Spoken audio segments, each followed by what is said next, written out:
A Maximiliano Montenegro, que nos va a ayornar un poco de la situación actual y futura en la economía de este país que tanto nos ocupa y nos preocupa. Sintéticamente, porque tiene un currículum muy extenso, pero para ubicarlo, periodista licenciado en Economía de la UBA, conductor de Maxi Montenegro Central, ha ganado y distinguido en 4 Martín Fierro, trabaja en distintas emisoras, libros, etcétera, etcétera. Sería muy extenso y no quiere que vayamos por ese camino. Así que, presidente, bienvenido Maxi y bueno, adelante. Bueno, buen día. Muchas gracias. Gracias Ricardo, gracias presidente, Alfredo. La verdad que es un gusto estar acá en esta entidad. Como conversamos con Alfredo, voy a tratar de hacer una descripción de lo que veo en la economía ahora en el cortísimo plazo, porque el cortísimo plazo es de acá al domingo, ver cómo puede seguirlo los próximos meses. No se asusten con el cortísimo plazo porque soy optimista en el mediano plazo, es decir, hacia adelante. Y también vamos a después, en todo caso, abrir a algunas preguntas porque me gustaría mucho escucharlo. Yo creo que entidades como CAME y empresarios como ustedes son los que verdaderamente conocen el pulso de la economía.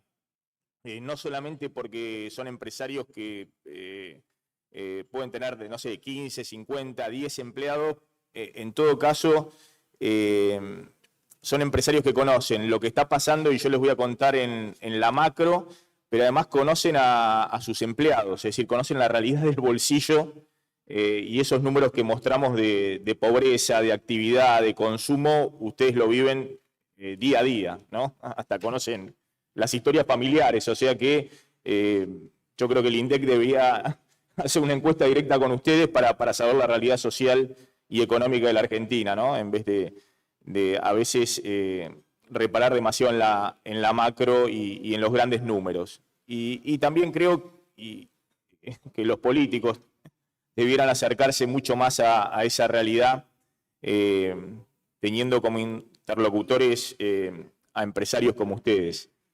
Les quiero contar lo que estoy viendo de la economía argentina, que se los voy a resumir y después vamos a ir a los números precisos.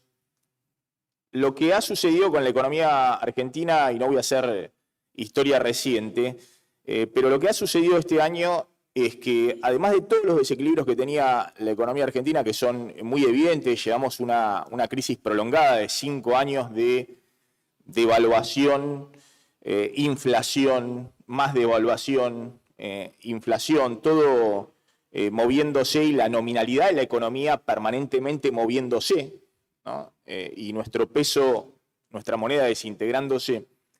En medio de todo eso, este año hubo una sequía histórica de 20.000 millones de dólares menos para la economía.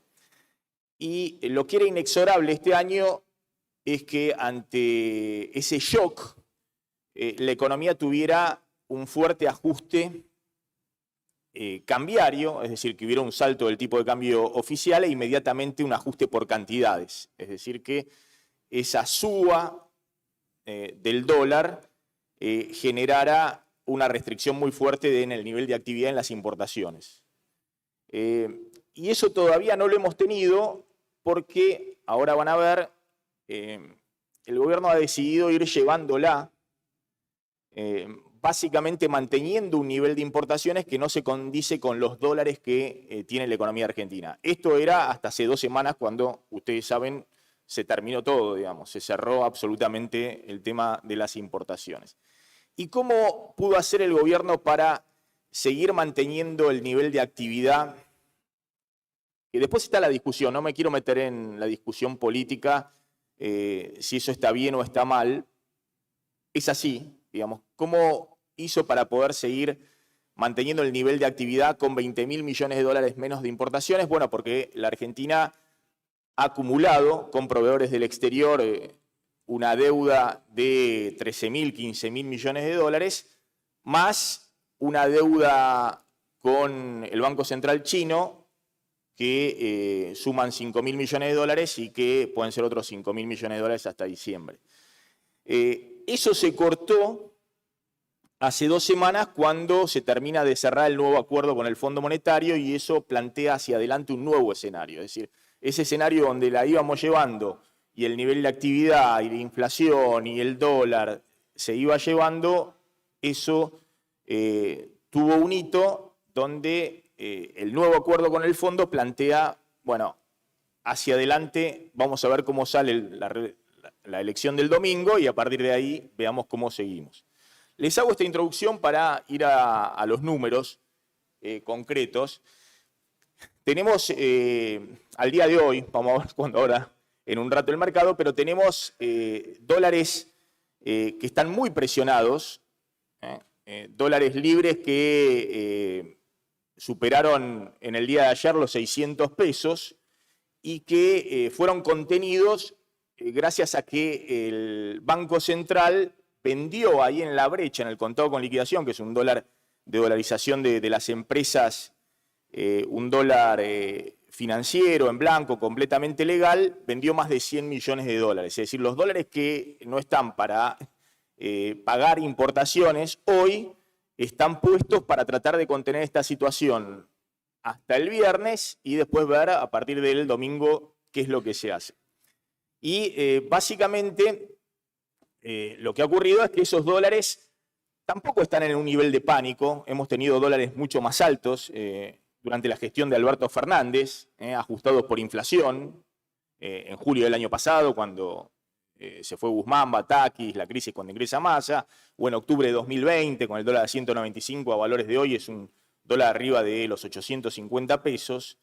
Pero son valores del dólar que meten mucho más presión en toda la cadena comercial y productiva y mete mucha más presión en los precios, porque como ven ahí, son valores del dólar que ya enero hasta el día de ayer, 74% de aumento está por arriba de la inflación, que acumula en los primeros 7 meses del año 60% de aumento cuando se conozca el dato del INDEC. Entonces, ahí van a haber dólares que están regulados por el gobierno, el dólar mayorista, que es el que está en rojo, que es el que más atrasado está, que ha subido 60% porque ha ido acompañando la inflación, un poquito para atrás, ahora un poquito más rápido. El dólar ahorro, que es con los impuestos, también 60%. El dólar tarjeta, que está por ahí, o el dólar Qatar, como se llama, con el 100% de impuestos, que también al 60%, y los dólares financieros que se han adelantado. Obviamente, también cuando esos dólares financieros, el blue y el contado con liquidación, superan al dólar Qatar, que marca el 100% de brecha, bueno, es un problema adicional, digamos, porque con una brecha de más del 100%, como hemos visto, por ejemplo, en abril pasado, se dispararon también los dólares por arriba del dólar Qatar y la inflación fue 8,4% en abril. Y obviamente esta disparada del dólar de 20% en 30 días va a generar que hay un corrimiento hoy directo a precios, va a generar que agosto también tenga una inflación por arriba del 8%, más todo el tema de la carne. Ahí hay un dólar que está en verde, que es el de fuerte intervención del Banco Central, que es el dólar MEP, que es, por ejemplo, una rista que tiene un depósito a plazo fijo, le venció el plazo fijo, tiene en caja de ahorro los pesos, hace una compra-venta de títulos públicos y compra el dólar MEP, y es una oferta total. Ayer en 523 pesos, la semana pasada está en 500 pesos, lo están sosteniendo ahí como puede, muy barato. Obviamente es una oferta, el gobierno sabe que está poniendo ahí una oferta para que se dolarice el que pueda acceder al dólar MEP. Básicamente personas físicas, porque las empresas están muy controladas ahí porque están cruzadas, se acceden ahí, no pueden acceder al MULC, al mercado único y libre de cambio. Bueno, ¿pero por qué hace eso? Porque si no sostienen eso de acá a ver qué pasa el domingo, bueno, el ahorrista que hizo un plazo fijo, el ahorrista que hizo, a ver si paso para adelante,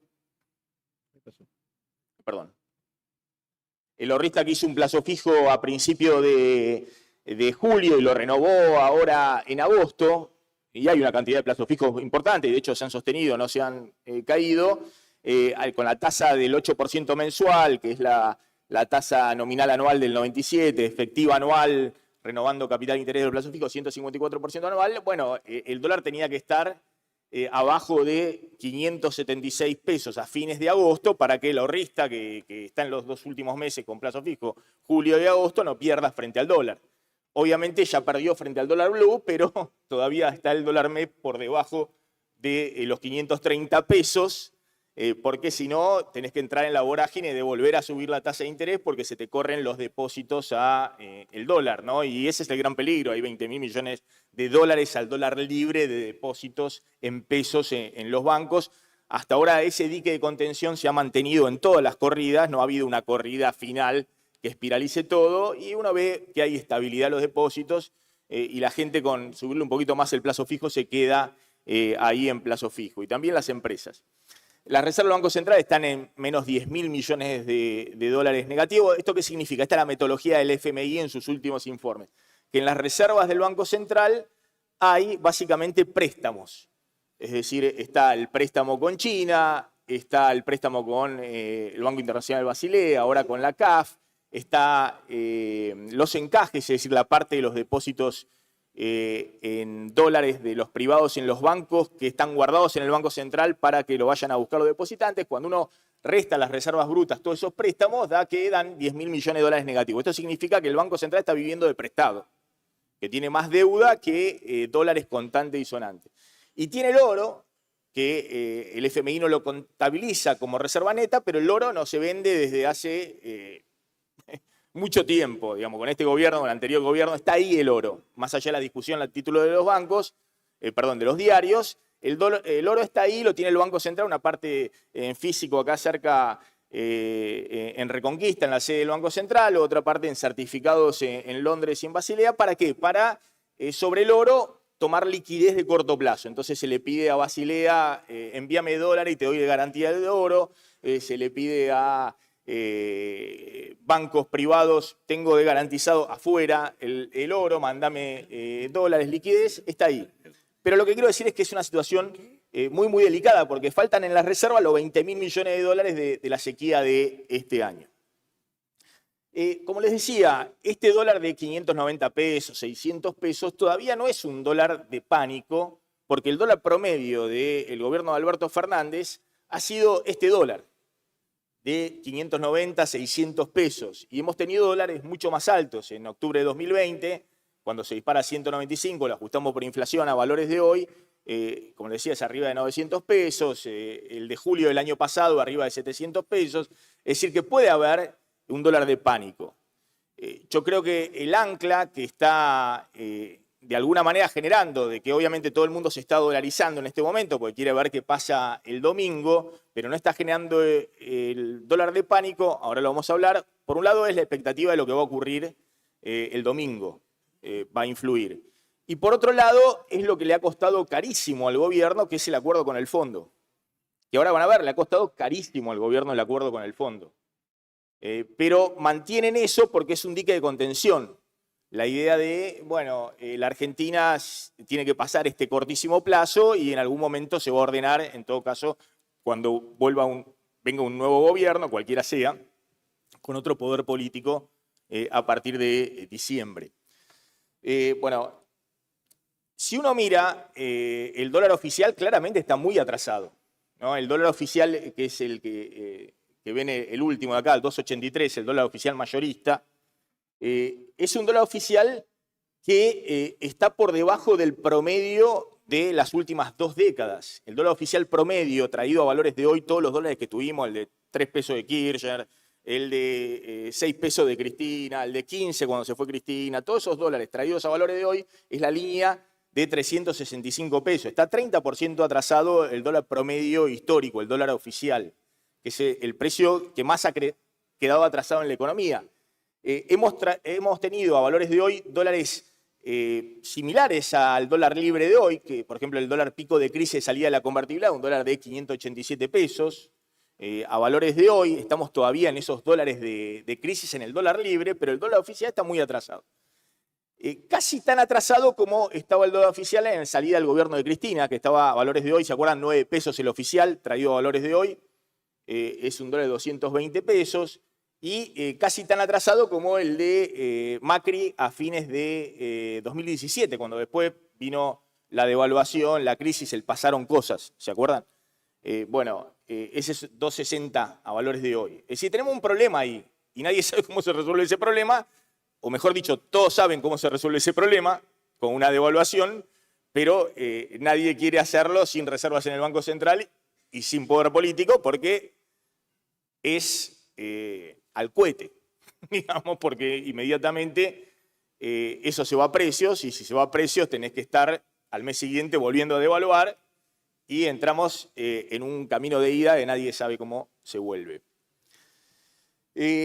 Como les decía, hay una brecha en la cual se manejan estos dólares libres con el cepo y se genera todo tipo de tensión cuando los dólares libres cabecean el techo de la brecha, que es el 100%. Ocurrió en abril y tuvimos 8,4% de inflación. Está ocurriendo ahora cuando el dólar libre está más caro, o el dólar blue está más caro que el dólar Qatar, que es el dólar del 100% de la brecha. Ante todo esto, ¿qué está haciendo el gobierno? Bueno, se está comprando todos los dólares que puede. Es decir, todo dólar que haya dando vuelta se lo compra y básicamente es el dólar de 340 pesos del dólar agro que ha reportado más de 1.600 millones de dólares. Estaba paralizado totalmente la liquidación del campo. Había 5 millones por día que liquidaban y empezaron a liquidar 200 millones, 100 millones, 150 millones.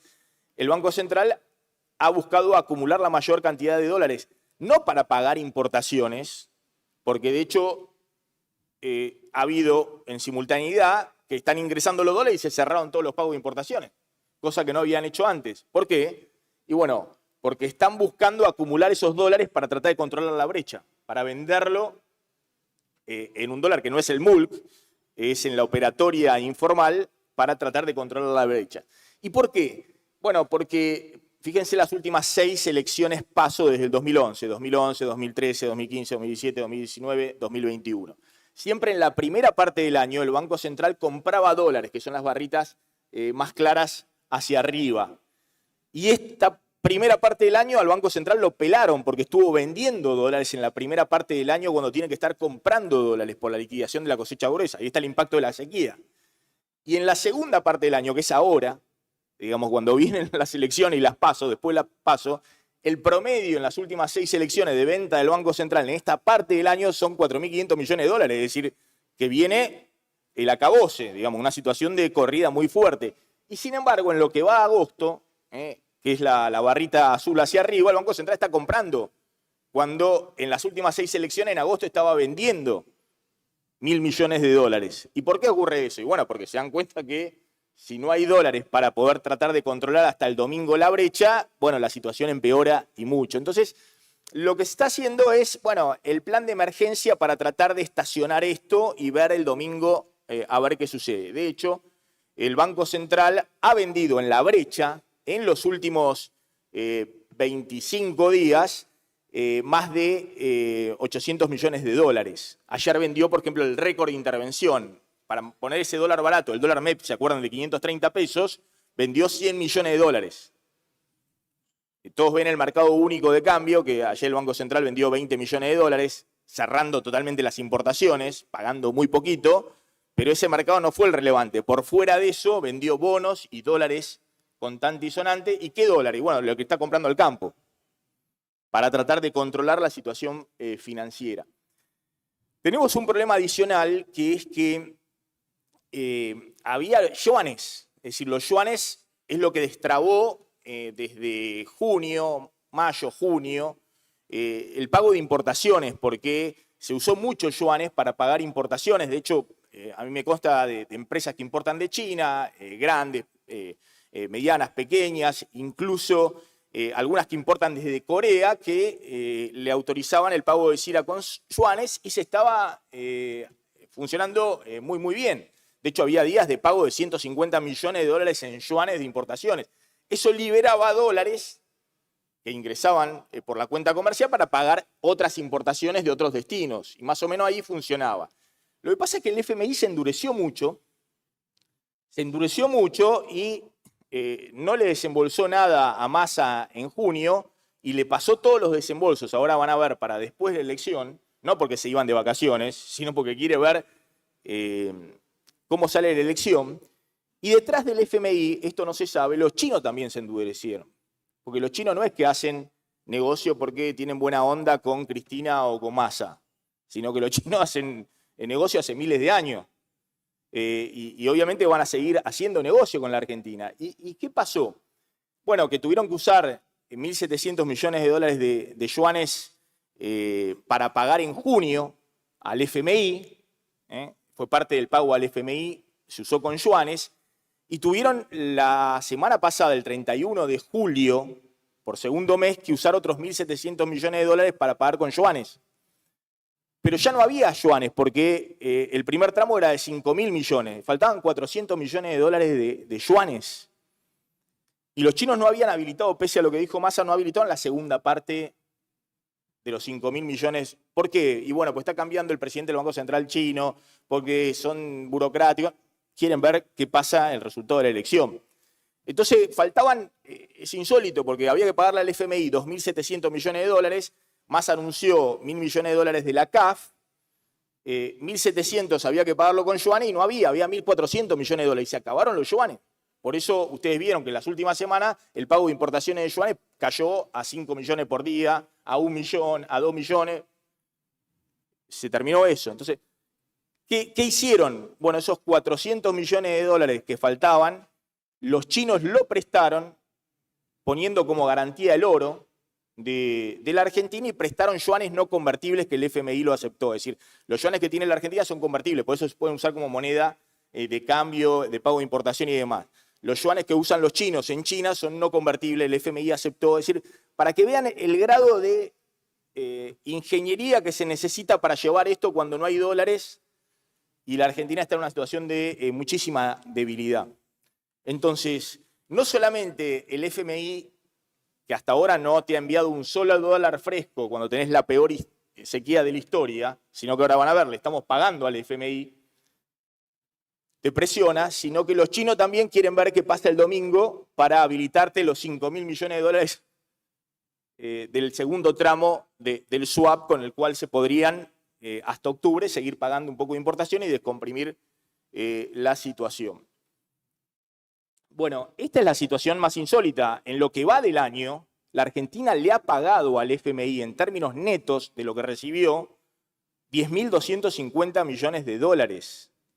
Es decir, en el momento que nos faltan 20.000 millones de dólares por la sequía, se le ha pagado al FMI más de 10.000 millones de dólares netos. Se le pagaron en realidad 15.000 millones de dólares, pero el FMI desembolsó esa liñita verde que hay, la que está con un círculo amarillo, en marzo desembolsó el único desembolso que hizo en el año de 5.000 millones de dólares. Es decir, que neto se le han pagado más de 10.000 millones de dólares al FMI. ¿Y cómo? Y con lo que se ha podido, con reservas, con dólares que podrían haber ido a las importaciones, con yuanes, con la CAF. La última vez le pagamos con un préstamo de Qatar. Es decir, pero le pagamos 10.000 millones de dólares y el FMI promete que va a enviar esa línea, esa flecha verde, 7.500 millones de dólares, pero después de las elecciones. Obviamente, depende de cómo sea el resultado de la elección, quién se va a sentar a negociar con el FMI. Porque una cosa es un resultado, más o menos como dicen las encuestas, otro es un resultado muy desbalanceado, donde el FMI, como los chinos y demás, quieren ver quién sigue gobernando en la Argentina en diciembre y a partir de ahí va a definir. Bueno, tenemos distintos tipos de cambio, no me quiero detener en esto, pero ustedes lo saben bien, desde que se puso el impuesto del 7,5% hace 3 semanas, a instancia del FMI para las importaciones, bueno, se generó un remillete de tipo de cambio para pagar importaciones. En general, todas más el 7,5%, hay importaciones de servicios que se pagan con el impuesto del 25%, hay importaciones suntuarias que se pagan más el impuesto del 30%. Aunque esas importaciones suntuarias en realidad se pagan con dólar billete. Es decir, el Banco Central no autoriza, por ejemplo, a las automotrices una sola importación de auto de alta gama de más de 40.000 dólares, le dice, esto es así, le dice que si alguien quiere comprar un auto de alta gama, le deposita los dólares de billete al concesionario, el concesionario se lo deposita en una cuenta a la automotriz o el cliente le deposita directamente en una cuenta los dólares a la automotriz, el Banco Central autoriza la transferencia de esos dólares al exterior para importar el auto de alta gama. Lo que yo creo que va a ocurrir a partir de la semana que viene es que ante esta situación de escasez de dólares, que el gobierno tome nuevas medidas. ¿Cuáles van a ser esas medidas? Como lo que plantea en estos casos y ha planteado desde marzo del año pasado y ha reforzado muy fuertemente con una presión muy grande este año. El FMI no tiene dólar en la reserva, tiene el dólar atrasado. Devalúen, eso va a producir un derrumbe del nivel de actividad de las importaciones y van a poder recuperar dólares en las reservas. Eso Massa no lo va a hacer la semana que viene. ¿Por qué no lo va a hacer? Y bueno, porque estuvo remando como pudo hasta acá, no se va a ahogar en el medio del río, o él, digamos, no va a tirar el salvavidas, lo va a arrojar y se va a empezar a chapotear solo en el medio del río, con los tiburones, si le quedan 2 meses de campaña hasta octubre. Pero lo que sí creo que va a ser inexorable es que ese impuesto del 30% se generalice para todas las importaciones, salvo algunas excepciones de alimentos, medicamentos esenciales y demás. Es decir, que haya una devaluación fiscal y que tengamos un dólar de 360, 380, hay que hacer la cuenta del mayorista más el 30%, si es 280, hagan la cuenta, 390 puede ser si llegamos a 300 la semana que viene con el crawling peg en el mayorista, pero eso es inexorable, porque el FMI está reclamando que la Argentina ajuste sus importaciones. Es decir, el FMI ve esta cuenta, que la Argentina ha tenido en sus primeros 6 meses un déficit comercial de 4.500 millones de dólares. ¿Y por qué tuvo un déficit comercial? Y bueno, pues se te cayeron 20.000 millones de dólares las exportaciones. Fíjense, las exportaciones cayeron 25%. ¿Y qué pasó con las importaciones? Bueno, las importaciones cayeron 8%, pero si ven abajo, el circulito de abajo, ahí abajo de las exportaciones, que dicen 33.500 millones, abajo dice 37.000 millones de dólares de importaciones. Es el segundo nivel más alto de la última década de importación. El anterior había sido el año pasado cuando tuvimos récord de ingreso de dólares del campo por los precios. Es decir, estamos importando más los primeros 6 meses de lo que importamos en cualquier año desde el 2013. ¿Y cómo fue eso posible si no tenemos dólares ni en el Banco Central y tenemos la peor sequía histórica? Y bueno, porque lo que ocurrió es que acumulamos una deuda comercial con el exterior de más de 13.000 millones de dólares. Es decir, importamos, nacionalizamos, pagamos todos los impuestos, pero no lo pagamos, porque desde el año pasado, como ustedes saben, hay distintos plazos de pago de las importaciones, de las IRAs. En algunos casos serán 60 días, ahora es muy escaso, llegan hasta 195 días, que son el caso de las automotrices. Entonces, lo que hemos visto es que en las últimas semanas el FMI dijo basta, esto no está en el acuerdo, no se conoce y demás, pero uno dice, ¿y por qué Massa no autoriza más CIRAs? Por ejemplo, las automotrices que pagan a 195 días, desde julio, del 1 de julio no le autorizan una sola CIRA de importación. Están con reclamos de todo tipo. ¿Y por qué Massa no autoriza CIRA de importación si total lo pagan las automotrices a 195 días? Lo paga el próximo gobierno, después de diciembre. Y porque el FMI sacó la ficha. Le dice, no, ustedes no pueden seguir importando más, quiero que ajusten las importaciones, porque me están acumulando una deuda comercial y a esto hay que sumar los 10.000 millones con China, que en algún momento van a tener que afrontar. Porque si no, en esta época, cualquier gobierno, lo que pensábamos era aprobar, ahora sí, aprueban toda la CIRA, total lo paga el próximo. Y eso no está ocurriendo. Y no solamente no está ocurriendo eso, sino que en algunas automotrices que tienen saldo comercial positivo con el exterior, llega el vencimiento de la CIRA en esta semana y el Banco Central no está poniendo los dólares para pagar esas CIRAs. Y le dicen, bueno, a la automotriz que tiene la casa matriz del otro lado, banquen. Ahora no tenemos dólares ni siquiera para pagar las CIRAs, cosa que no había ocurrido hasta ahora. Que cuando llegaba el vencimiento no estaban los dólares.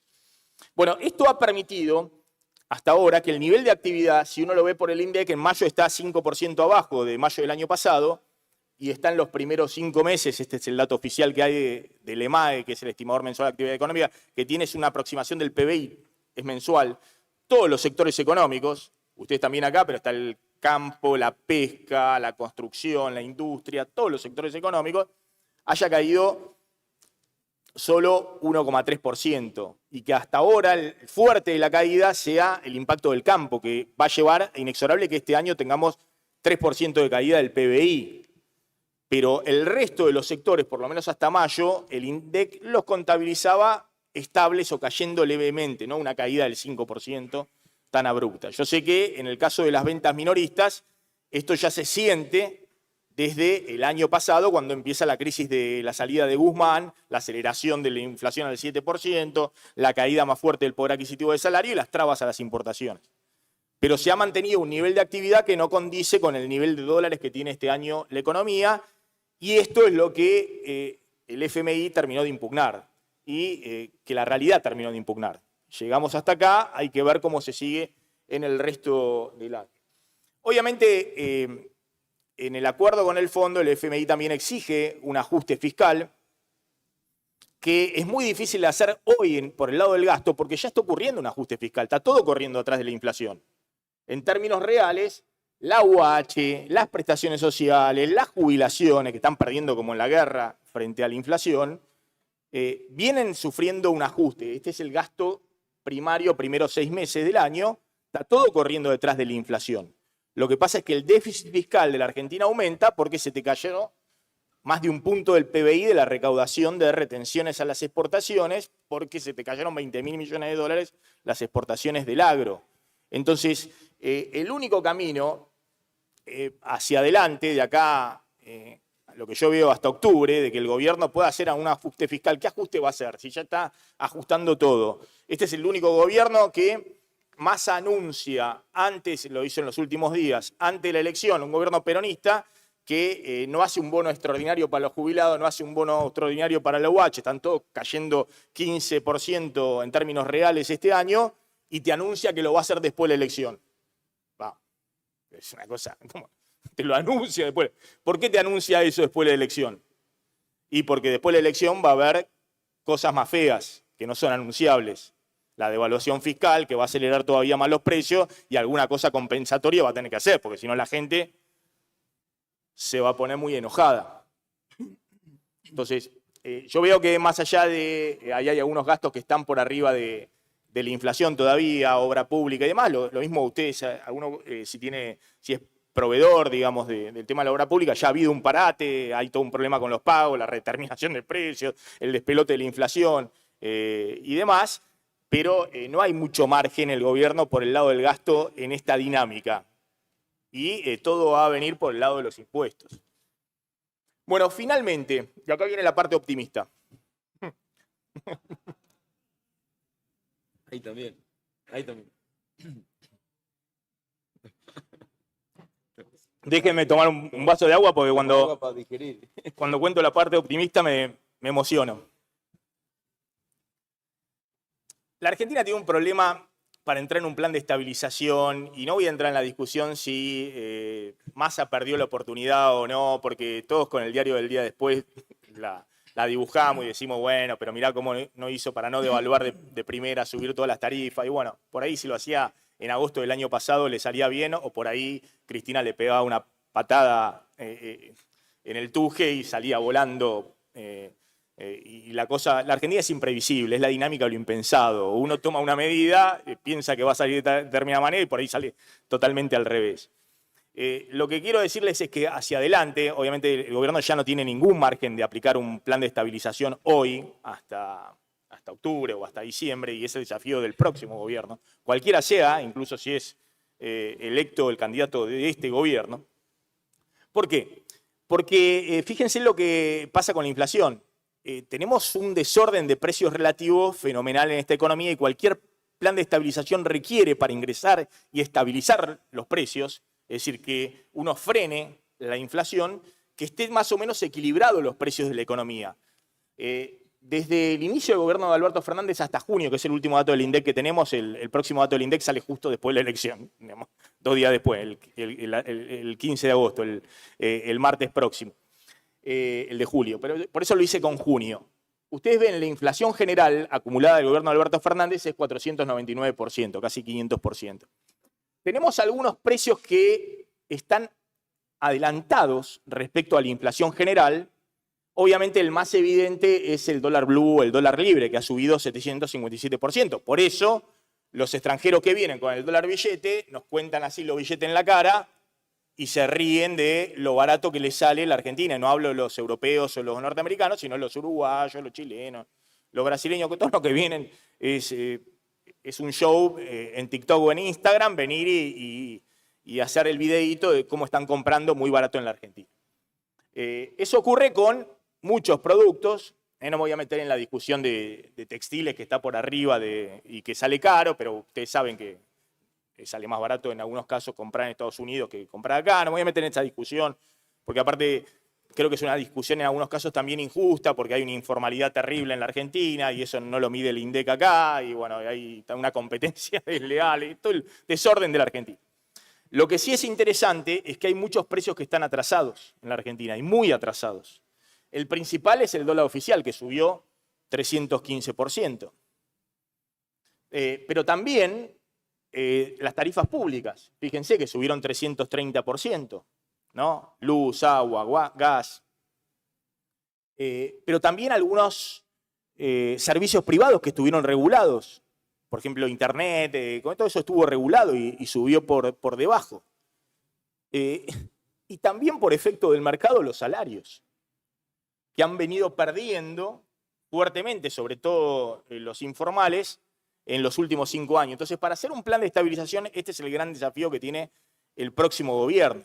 ¿Cómo se hace para alinear los precios relativos y después, por 6 meses, todo plan de estabilización exitoso requiere que no me esté subiendo todos los días el dólar oficial, que me esté subiendo todos los días la tarifa, que me estén subiendo todos los días todos los precios? Entonces, requiere coordinar un shock. Más allá de lo que todos sabemos, ¿no? de que no haya un banco central que esté emitiendo plata y demás. Digamos, yo necesito coordinar hacia adelante una desinflación y no lo puedo hacer si tengo precios muy atrasados que tengo que estar todo el tiempo subiendo. Entonces, eso se hace de una. Lo hemos visto en la previa del Plan Austral, lo hemos visto en la previa de la convertibilidad, lo hemos visto en la previa de estabilización en Israel, en todos los países del mundo.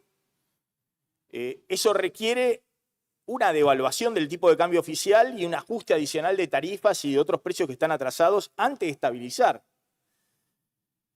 Y eso es un desafío muy grande, porque es muy fácil plantearlo en el papel, en el Excel, en el PowerPoint, pero es difícil en la realidad. Porque una devaluación en estas condiciones significa inmediatamente un shock sobre los precios de los alimentos, caída adicional del salario real. Entonces, eso requiere mucho manejo, no solamente técnico, de un plan integral que contemple las distintas cosas que le vengo mencionando, sino también mucha política, que dé confianza y previsibilidad respecto a cómo se sigue después. Y básicamente, además del impacto social y el impacto en la realidad económica, yo creo que es clave que, por ejemplo, hay papers escritos sobre los efectos recesivos en corto plazo de las devaluaciones, pero después de las devaluaciones siempre hemos salido con una fuerte recuperación. Ahora, yo creo que hoy hay que tratar de hacer un plan que nos evite la recesión, porque sobre todo las empresas pequeñas y medianas la vienen llevando como pueden por el nivel de actividad. Y hay nivel de empleo, formal e informal, y eso es lo que permite que sea tolerable el 120, 130% de inflación. Ahora, si uno libera la inflación reprimida que tenemos y se nos derrumba el nivel de actividad, automáticamente tenemos una conmoción social. Porque si a ustedes se les cae abruptamente el nivel de actividad, tienen que ajustar la estructura, porque si no se funden. Porque todos los costos se le pasaron a la disparada de los costos fijos. Entonces, yo creo que hay un desafío muy grande hacia adelante que tiene efectivamente el próximo gobierno y que va a ser necesario manejar, más allá de las recetas de los economistas, con mucha habilidad política y con mucho, no voy a usar una palabra que identifica, si se quiere, a la grieta, pero con mucho diálogo político, porque acá no hay uno que genere confianza y que resuelva, además, un problema adicional, que si uno hace una devaluación y ordena todos estos precios que están desordenados, lo importante es que no se te corra el techo. Es decir, que el dólar, que hoy está en 600 pesos, que es el dólar pico de crisis del 2002, no se me vaya hacia arriba, que toda la nominalidad se me corra hacia arriba y esté todo el tiempo remando contra la corriente. Yo creo que si el próximo gobierno efectivamente logra trabajar seriamente un plan de estabilización y un plan también de diálogo político respecto a cuáles son las cosas en las cuales se acuerda que hay que hacer en la Argentina, este dólar de 600 pesos en términos reales tiene que ser mucho más bajo. Es decir, la Argentina no puede estar regalada en dólares permanentemente durante 5 años y ser el país de oferta de Latinoamérica. ¿Qué significa esto? Bueno, que hay muchos precios que se van a tener que ir comiendo al dólar cuando los liberes, siempre que vos generes la estabilidad de que el techo es ese el dólar. O puesto de otra manera, si tenemos de acá a mediados del año que viene 100% de inflación y el dólar a mediados del año que viene está en 1.200, estamos igual que hoy. Es decir, con un dólar real de 600 pesos. Y eso significa que el próximo gobierno fracasó, que no logró estabilizar. Ahora, creo que hay algo muy positivo, que es que la Argentina va a tener muchos dólares a partir del año que viene, y no solamente a partir del año que viene, sino en los próximos años. Y esto es casi un lugar común, pero es así. Esto no te garantiza que la Argentina vaya a romper el curso de su historia, porque hemos tenido otros momentos donde también hemos tenido muchísimos dólares disponibles. De hecho, 2021-2022 fue el récord de ingreso de superávit comercial por 2021, cosecha extraordinaria, 2022, récord de precios, y hemos tenido más de 35.000 millones de dólares de ingreso de superávit comercial, pocas veces, mucho más que en el gobierno de Macri, que en el gobierno de Cristina, que en el gobierno de Kirchner, y aún así estamos como estamos. Pero es una condición necesaria para estabilizar y de alguna manera para encontrar un rumbo a una política de crecimiento hacia adelante. La Argentina hoy produce lo que el mundo demanda, y esto que parece un lugar común es así. No solamente por el tema de alimentos, es decir, la guerra de Ucrania, yo tengo una visión distinta a la que tiene el gobierno. La guerra de Ucrania es una bendición para la Argentina. Lamentablemente lo decimos. No solamente porque ha permitido que los commodities sigan en niveles elevados, porque cuando sube la tasa de interés en Estados Unidos, baja el precio de los commodities. Esto no ha ocurrido, pese a la fuerte sube la tasa en el último año, por la guerra de Ucrania, pero también porque los europeos se dan cuenta que la Argentina y Latinoamérica es un lugar para proveerse, y los chinos también, de alimentos, de energía, de minería, de manera segura, que es un lugar donde no hay conflictos bélicos, un lugar donde no hay conflictos con la inmigración como hay hoy en Europa, o raciales, o lugares de conflicto y potenciales estallidos o de cisne negro permanente, como hay hoy en el mundo. Entonces, ahí la Argentina tiene una condición necesaria muy importante y que va a cumplir ya el año que viene, va a tener 20.000 millones de dólares más del campo, va a tener un despegue con el tema del ahorro energético, el tema de la minería no es el litio, sino es el cobre, que está explotando también con inversiones que se han hecho pese a todo. ¿Y por qué ha ocurrido esto? Y bueno, porque en el desmanejo de los políticos de la Argentina, en el caso de Vaca Muerta, en el caso de la minería, se han hecho trajes a medida y que han sido una política de Estado. Ustedes me dirán, bueno, pues una política de Estado porque están enganchados los políticos detrás. La ven ahí, entonces, bueno, no sé. Pero han sido una política de Estado. Y en el campo, en el caso del campo, es algo que hay que ordenar, digamos. Es algo que obviamente hay que dar reglas previsibles, no puede ser, che, nos faltan dólares, bueno, cambiemos el régimen de retenciones, nos faltan dólares, bueno, ¿dónde podemos sacar? Bueno, ahí. Entonces, yo creo que si se ordena mínimamente el escenario político y hay un plan integral detrás y hay un diálogo político, porque esta es la otra cuestión, nadie va a apostar a la Argentina pensando en solo 4 años, que en realidad no son 4, porque los argentinos muestran que le suben el pulgar al presidente y a los 2 años se lo bajan, pues se cansaron y ya están esperando que venga el otro.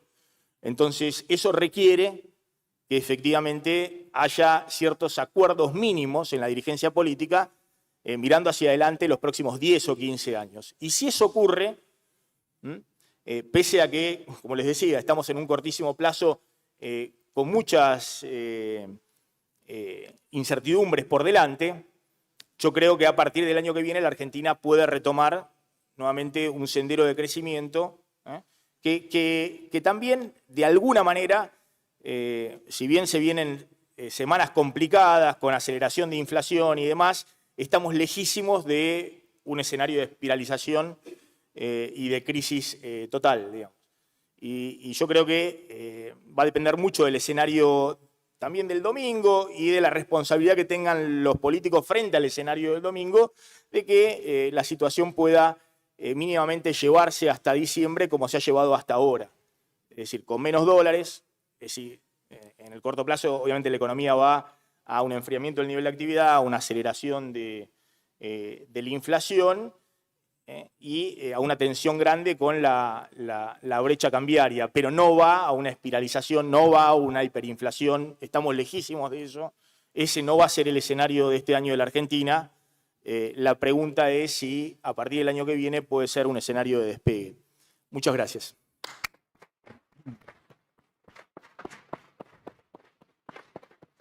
Muy bien. Gracias, Maxi. Indudablemente incertidumbre, y la única forma de la incertidumbre trabajarla, más allá de que los números finales que diste para los próximos años de Argentina son alentadores, indudablemente eso se logra con consenso, con diálogo, para generar justamente esa confianza que se necesita en nuestro país para poder seguir produciendo, principalmente, bueno, todos los sectores que están representados aquí. Maxi, te agradezco mucho tu presencia. Y si alguien quiere preguntar algo, sería algunas preguntas, no muchas, porque tenemos una agenda bastante apretada ahora, pero sería interesante poder aprovechar la visita de Maxi. José Luis Lopetegui. Cortita la pregunta. José Luis. Sí, buen día, Maxi. Buen día a todos. Sí, el problema que tenemos siempre es de falta de divisas, falta de dólares. La única forma de ingresar y tener divisas es exportando mucho más de lo que estamos exportando. ¿Qué debería hacer para poder exportar? Porque justamente con estos tipos de cambios es muy difícil exportar, más allá de todos los impuestos que hacen no competitiva a la producción argentina. ¿Cómo lo ves? Bueno, es un poco lo que contaba. Obviamente el dólar está atrasado.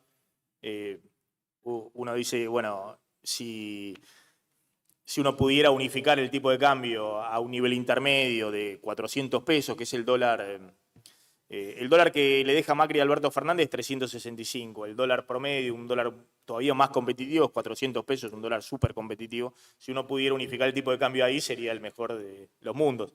Lo que pasa es que es un arte, no de la economía, sino de la política, cómo generar las condiciones de que en términos reales uno pueda generar ese dólar sin que se te corra inmediatamente todos los precios y estemos hablando, bueno, del dólar competitivo de 800 o de 1200, ¿no?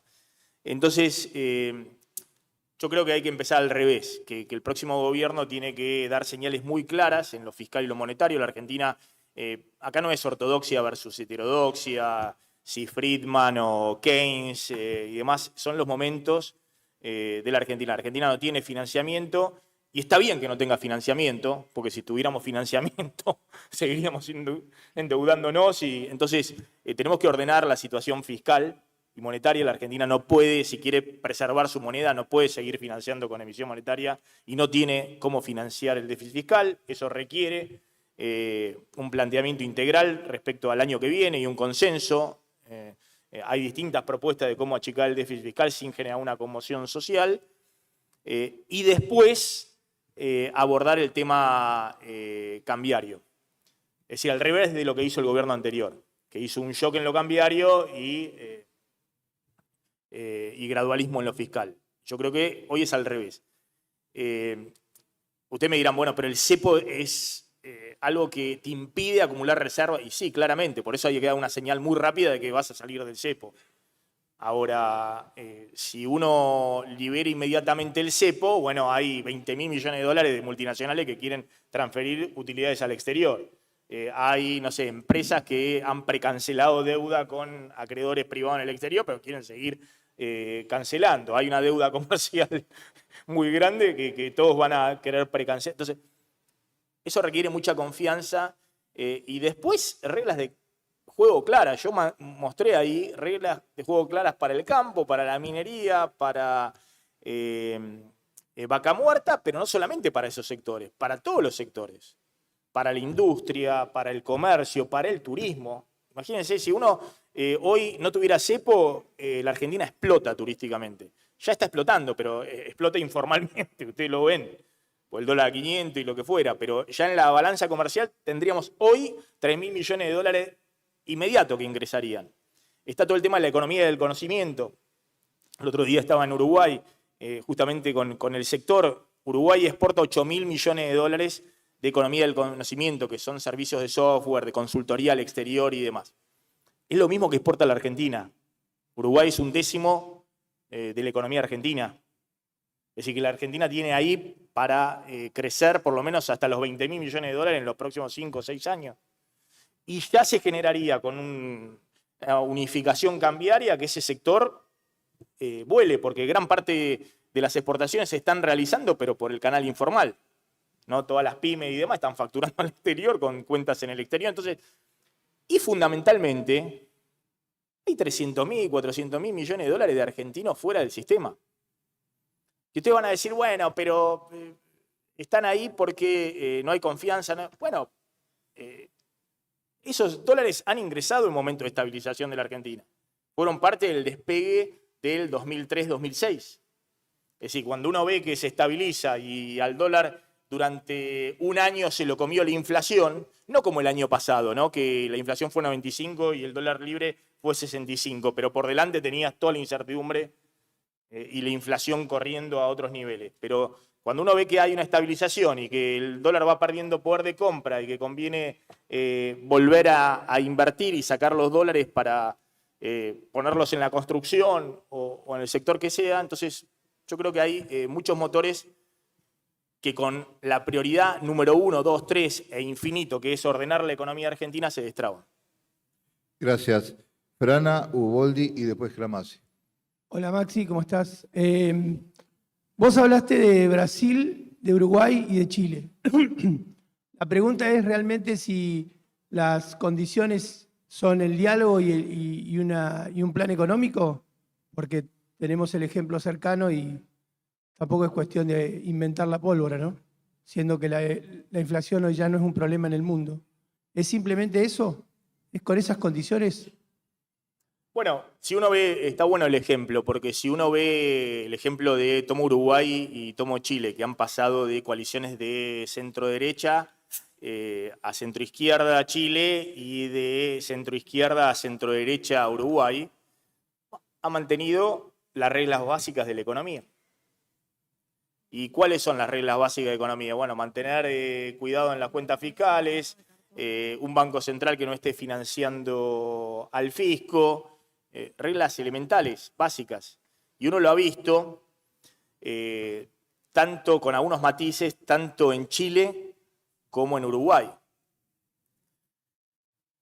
Voy a darlo vuelta. Yo creo que la Argentina tiene algo a favor respecto a los países vecinos. No dejo Uruguay, que es una cosa, es como la ciudad de Buenos Aires, digamos, 3 millones de habitantes. Pero los países un poco más complejos.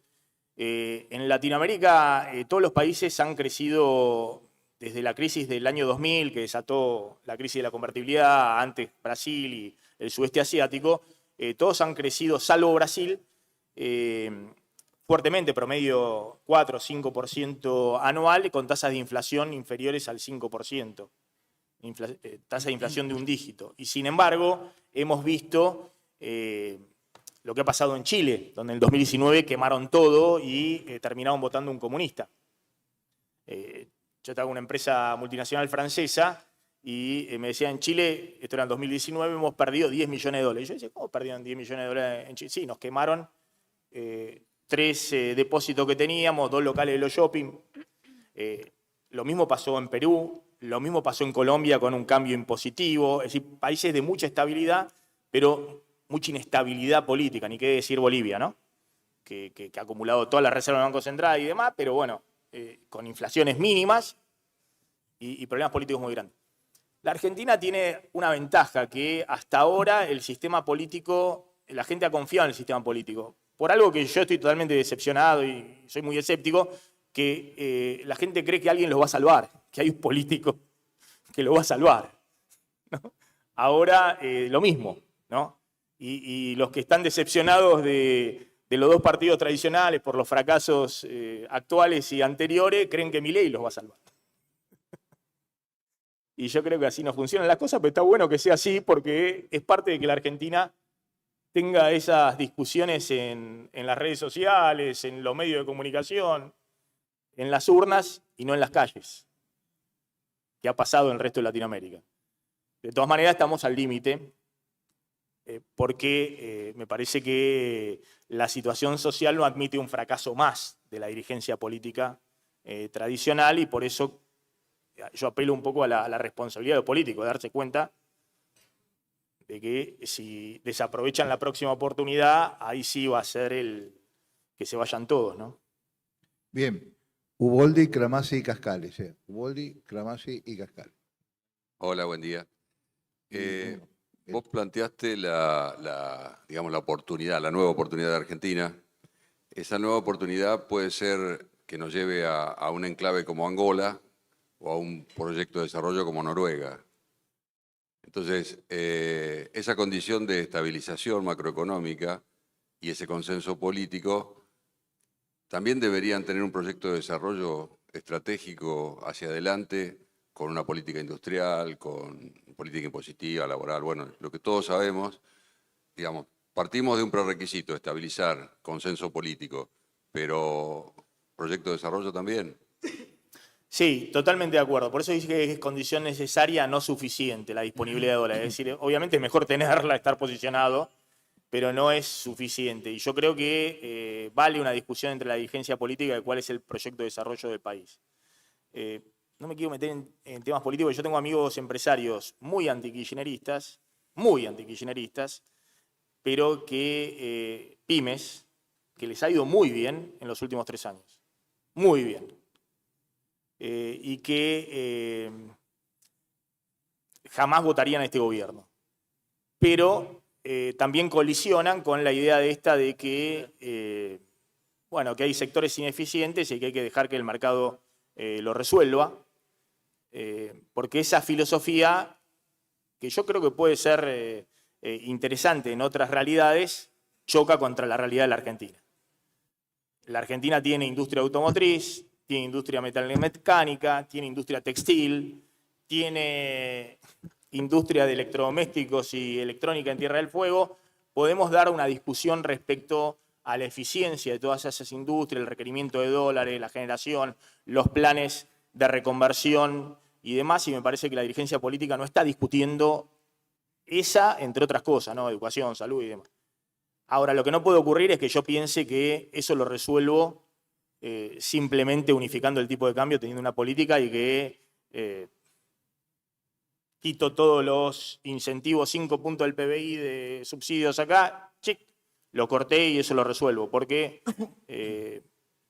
bueno, porque eso ya fracasó, porque colisiona contra la realidad. Entonces, sí, creo que la Argentina puede encontrar un equilibrio entre mercado, planificación, desarrollo económico. De hecho, los países de desarrollo reciente, los países del sudeste asiático, son una combinación de todo eso, digamos, ¿no? Para no estar en el péndulo, ¿no? De que unos prueban con una cosa y fracasan y otros prueban con exactamente lo contrario y también fracasan. Bien, Cramassi, Cascale y cerramos con Mayra Boglich. Sí, coincido totalmente vos con la política a mediano y largo plazo y el consenso político, pero para las pymes, las micro y mediana empresas, en ningún momento hablas de una reforma laboral. Y vemos que hoy los jóvenes, cuando hablo jóvenes de menos de 40 años, ven sus padres o ven sus familiares que tuvieron años esa pyme y lo que le costó y no tienen ganas de seguir. Están buscando otro horizonte y son los que verdaderamente, especialmente en el interior, son los que generan mano de obra, los que generan el empleo genuino, y creo que eso es fundamental y muy pocas veces se habla de hacer una verdadera reforma laboral y sin explotar al obrero. Al contrario, como vos dijiste, las pymes lo tenemos a los obreros ahí al lado del escritorio, convivimos con ellos, sabemos las realidades que es. Así que considero que eso es fundamental también para un despegue importante para el futuro de la Argentina. Yo creo que eso debe estar en agenda, pero no como un elemento de tensión en la grieta, ¿no?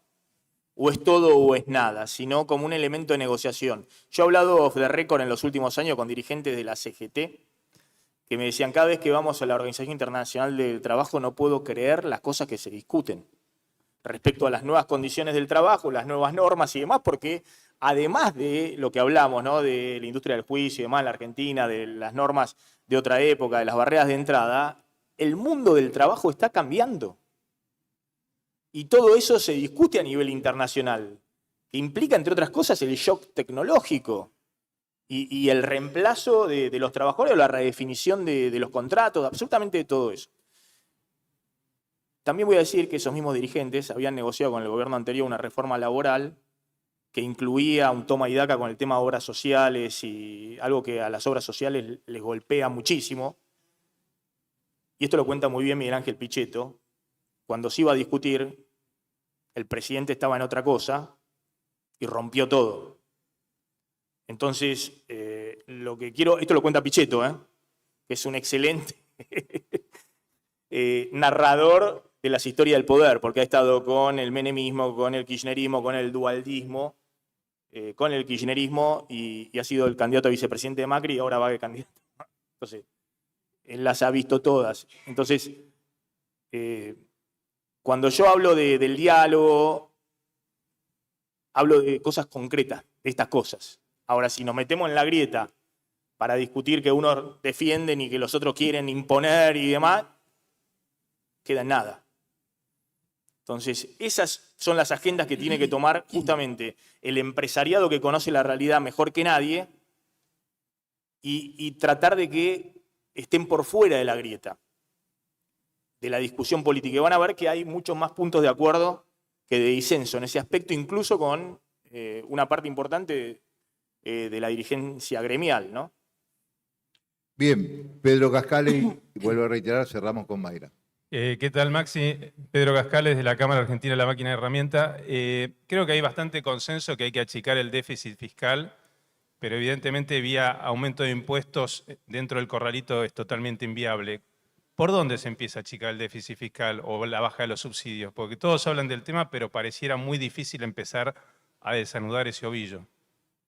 Bueno, el punto principal hoy son los subsidios energéticos. Lo que pasa es que tenés un atraso que, si les cuento cuánto me llegó a mí la factura de este último mes, y ya me habían quitado los subsidios, o mayormente los subsidios, bueno, a todos nos genera un shock, ¿no? Y mucho más si eso va al aparato productivo de una, pero ahí hay 3 puntos del PBI de subsidios que hoy no se pueden sostener, que la Argentina no puede sostener y que no lo tenía. Entonces, ahí hay un elemento importante. Después, el ministro Massa, como parte de su picardía, por ponerlo en esos términos, envió en su momento, con el presupuesto de este año, toda una discusión respecto a los anexos de las empresas públicas y de los regímenes promocionales, incluido Tierra del Fuego. Digo como parte de su picardía porque si él lo pone sobre la mesa, estalla la discusión dentro de Unión por la Patria, Frente de Todo y demás. Pero ahí hay lobes cruzados, digamos, en todos los sectores, en todos los partidos políticos y demás. Entonces, como les decía antes, estas cosas no es todo o nada, pero yo creo que hay 5 puntos de exenciones. Y después, bueno, hay toda una cuestión que yo creo que debe ser lo primero en términos de señal, no porque sea relevante en términos cuantitativos, que es una señal grande de la política. Entonces tenemos subsidios económicos, que son los energéticos, también el tema de transporte, aunque son menores. La Argentina no puede tener un pasaje colectivo 60 pesos acá y 120 en Mar del Plata con un recorrido de la mitad. ¿Por qué?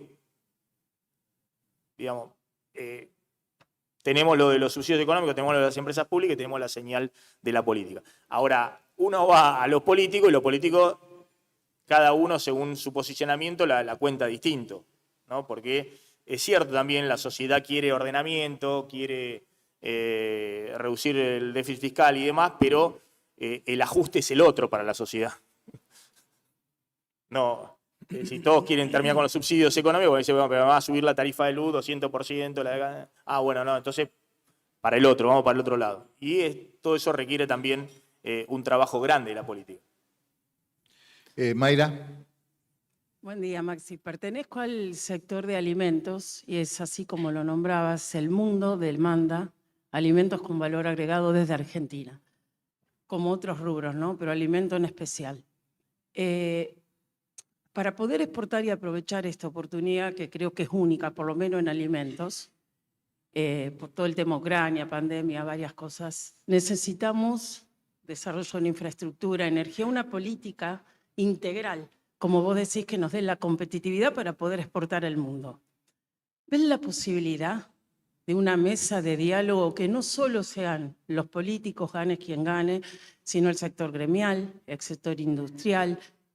Porque creo que para generar reglas de juego claras, que haya previsibilidad y que no se dispare todo, se necesita esa mesa de diálogo para establecer reglas de juego claras y que podamos creer. ¿Ves esa posibilidad, gane quien gane, que se concrete? Yo sí la veo. Gane quien gane, ¿no? Estoy hablando de las dos coaliciones principales, porque es así como está armada la situación. Y más allá de que pueda haber, si el domingo hay sorpresa respecto a lo que marcan las encuestas, ya sea porque el gobierno está mucho más abajo de lo esperado, eso puede significar una crisis adicional, pero descartando los escenarios de espiralización y demás, si el gobierno está más o menos como dicen las encuestas o la oposición un poco más alto, eso puede generar la necesidad de una transición donde haya una discusión también política en la transición, bueno, toda una serie de escenarios. Pero saliendo de ese corto plazo, yo creo que todos toman conciencia. Lo que pasa es que en la campaña electoral, por lo menos hasta el domingo, cada uno hace su rol, ¿no? Pero incluso la que ha planteado los escenarios más extremos, yo creo que no tiene otra que para tratar de unificar el voto de la coalición opositora principal y demás, girar hacia el medio y tender esos canales de diálogo. Y te digo una cosa más respecto a los canales de diálogo. Yo creo que este gobierno lo ha ensayado, pero más que nada desde el punto de vista formal y con poca instrumentación, pero el próximo gobierno va a tener que también diferenciar mucho, porque hay universos muy distintos. No es lo mismo la multinacional o la empresa grande que, ya les digo, no quiero hacer nombre de sectores, pero acá ha habido una transferencia de ingresos, desde que tienen la posibilidad de acceder al tipo de cambio oficial. Acá hay autos que el tipo de cambio oficial salen $25.000 y es un auto que en el mundo vale 10.000. Bueno, más allá de las cuestiones de los que importaban aviones y demás, digo, hay universos distintos, totalmente distintos de las grandes empresas, de las medianas empresas y la pequeña empresa. Totalmente distinto y requerimientos totalmente distintos. Y el mundo diferencia eso, porque también hay requerimientos del trabajo totalmente distintos. Y viene mucho microemprendimiento y mucho emprendedor. Entonces uno no puede tener una legislación que supuestamente iguala y al revés. Lo que hace es generar asimetrías insostenibles. Entonces, más allá de la necesidad, obviamente, de las obviedades que dicen todos, la Argentina tiene que ir a un proceso de formalización, porque si no, no podemos sostener el sistema previsional, pero además generamos asimetrías permanentes, digamos, donde el pyme está discutiendo cómo puede vender y pagarle los impuestos a la reta y tienen los manteros vendiéndole en la esquina sin ningún impuesto, pero no es el mantero, sino que es una organización que está facturando 10 veces más que el que tiene su comercio en la Avenida Corrientes. Entonces, pero más allá de eso, yo creo que tiene que haber una orientación, y eso no es comunista, eso no es socialista, eso tiene que ver con un capitalismo de mercado que efectivamente iguale las condiciones de la regulación que existe en todo el mundo, desde lo impositivo y de todo tipo de legislación. Y para eso, bueno, me parece que hay un trabajo muy grande. Todos los gobiernos, todos, de incluso desde Cristina, porque era un poco la filosofía de Moreno. Yo negocio, pibe, yo negocio con 5, no me vengan, y ya con 5 lo arreglo todo. El gobierno anterior, todos los gobiernos prefieren siempre tener a los grandes interlocutores, ¿no? Porque hey, necesito los dólares y bueno, vamos a hablar con Idígora de Ciara a ver si nos liquidan 1.500 millones de dólares, porque si no, no llegamos. Bueno, cuando salgamos de ese desorden del corto plazo, yo creo que hay un trabajo grande también de las asociaciones sectoriales de la pequeña y mediana empresa para plantear una agenda diferenciada a futuro y con fundamentos de la experiencia internacional y fundamentos también de la historia argentina, ¿no? Y quiénes generan empleo y quiénes generan empleo dinámico, que permanentemente también está rotando. Es lo que vemos en las nuevas generaciones, las dificultades para retener a los empleados. Bueno, todo eso requiere repensar la legislación hacia adelante y en particular con una visión desde el sector PYME. Bien, bueno, muchísimas gracias, Maxi. Gracias por la invitación. Un gusto. Por favor, creo que nosotros desde el lugar que estamos, representando a todos los sectores pymes en Argentina, de la economía regional, la industria, comercio y servicio y todos los otros sectores transversales de estos grandes, siempre decimos y necesitamos urgentemente un ordenamiento tributario, porque lo único que sabemos es que son muchos, pero el anarquismo que existe en todo el país de la generación de nuevos impuestos desde una municipalidad, los gobiernos provinciales y nacionales luego, es realmente imparable. Y la adecuación de las leyes laborales es fundamental. Nosotros trabajamos fuertemente en un proyecto de ley de convertibilidad de planes sociales. Hoy ninguno de los candidatos está hablando de ese proyecto que está presentado, que el mismo presidente en un momento hizo un decreto un poco incompleto, por eso no tuvo el éxito, pero se necesita en la ley. E indudablemente y claramente necesitamos, como se hizo en todo el mundo, donde las pymes son las que sacan adelante a los países más allá de la compañía de las grandes empresas, son las políticas diferenciadas. Es fundamental y realmente vamos a esperar luego de las PASO que los candidatos tengan sus proyectos y que nos puedan contar estos 3 ejes fundamentales para luego interactuar con otros, ¿no?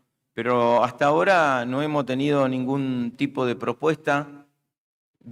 Somos respetuosos de los procesos políticos, esperemos las PASO y luego seguramente veremos qué candidato nos ofrece o nos proyecta una mejor visión. Y me quedo, y esperemos que muchos de nosotros nos quedemos también con esas 2 visiones que más allá de la dureza de los números reales y de la realidad diaria que tenemos y que la vivimos todas las pymes, me quedo con el futuro inmediato a mediano plazo de la producción argentina en los 3 grandes rubros, tanto de la minería, en el campo y por supuesto el turismo también, y también con la esperanza que decís de que se pueda tener esa mesa de diálogo, ese consenso que se necesita, fundamental, porque más allá de los números, que las cuentas siempre se van a terminar arreglando, porque como dicen muchos, los países nunca terminan de fundirse, y en la Argentina hemos hecho miles de cosas para fundirlo y no se puede fundirlas, y que es indudable que se necesita ese diálogo, ese consenso, esa madurez política que está faltando, que del sector productivo lo estamos reclamando y del sector productivo estamos dando ese mensaje con las grandes entidades gremiales y empresarias como UIA, CAME, CAC y la sociedad rural, justamente para que se genere ese diálogo necesario para poder salir adelante en esta Argentina con grandes problemas macroeconómicos. Muchísimas gracias, Max. Gracias, Alfredo. Gracias, presidente.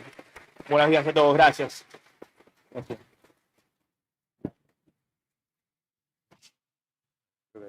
Gracias. Nosotros seguimos aquí.